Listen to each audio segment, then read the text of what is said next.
goosebumps every time. I need the Heimlich, throw that to the side. I get those goosebumps every time. Okay, so first what you want to do is you want to go to getpaint.net, and then once you're on the website, just click get it now, and then click download now, and then go to free download now. I already have it installed, so I don't need it.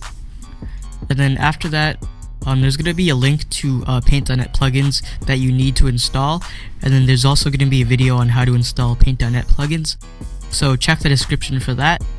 And once you've installed paint.net and all the plugins, you can just open up paint.net, go to file, open, and then look for the banner template. This banner template is going to be in the description below. I suggest that you use it for this tutorial. So then just click open, and then after that, go to layers right here in the bottom right corner, add a new layer, and then move this below the black bars like that.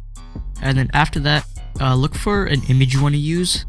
I'm gonna use something from Overwatch. I'm gonna use Genji. Okay. And I'm just gonna look for an image on Google. This is the picture I used in the example. So then I'm just gonna right click and then copy the image.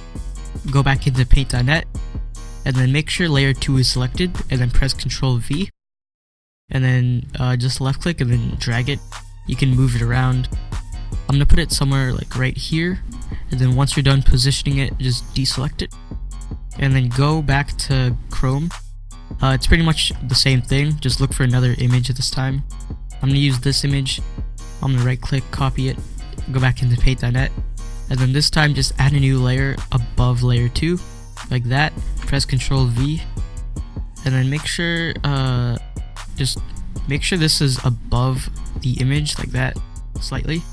And then just deselect it once you're done positioning it, and then it should look like this. There's gonna be this line in the middle, and we're gonna get rid of that in a second. So then after that, select the top image. So then it's the second image you use that's on top of the first image. Go to your eraser tool right here, and then make sure your brush width is at least 500. I'm gonna use 800. And then bring down your hardness all the way down to 0%. And then where this line is, make sure the second layer is selected, the one with the image on top. And then make sure the circle is barely touching the line right here. And then just left click and then just drag. And then just start erasing it. It should get rid of the line like that. It gives it this cool effect which makes it look like these two images are like one image together, like continuously.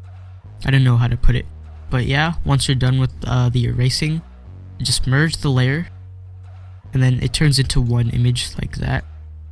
After that, go to like layers again, and then add a new layer.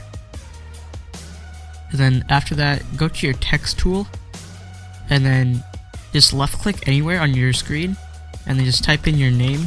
Remember, write timmehtaco. And then choose a font you want to use. I'm going to use Chinese Rocks RG, like in my example. The download to the font will be in the description below, by the way. And then make sure your font is readable, so then change the font size. And then position it anywhere right now. After that, go to your magic wand tool. And then hold shift. Make sure the text layer is selected. Hold shift and then just left click on any letter. And it should select everything, like it should be highlighted. And then make sure your primary color is white, and then make sure your secondary color is black.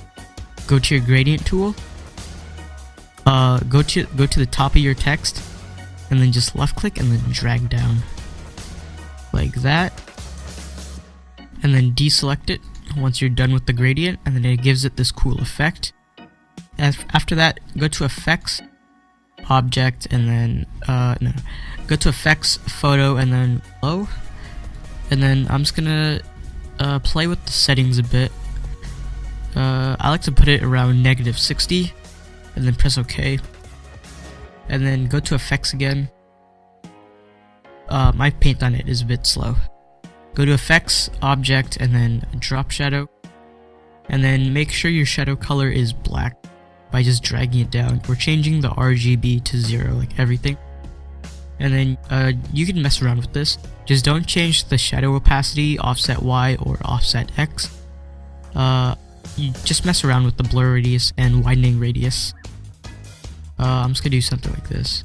I'm gonna leave the blur radius at default, which is 5, and then bring up the widening radius, and then click OK, like that. After that, go to Effects, Object Align, and then center both.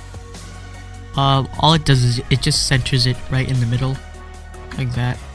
And then after that, go to your background image again, and then go to Effects, Blur, and then go to Gaussian Blur or something. You don't have to use Gaussian Blur. You can also use like any other blur. I just like using Gaussian Blur. Make the blur like 15, like that, and then click OK. And then I'd say you're done right now.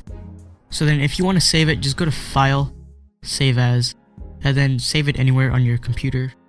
You can save it as a JPEG or PNG. The default is paint.net, which I do not suggest saving it as. So then just save it as a JPEG or PNG and then name it whatever you want. I'm just gonna name it Timmy banner, like that. Click save, click OK, click flatten, and you're done. So thank you guys for watching. If you guys want more tutorials, then I suggest subscribing and then leaving a like too. So that's all I have to say, and peace out.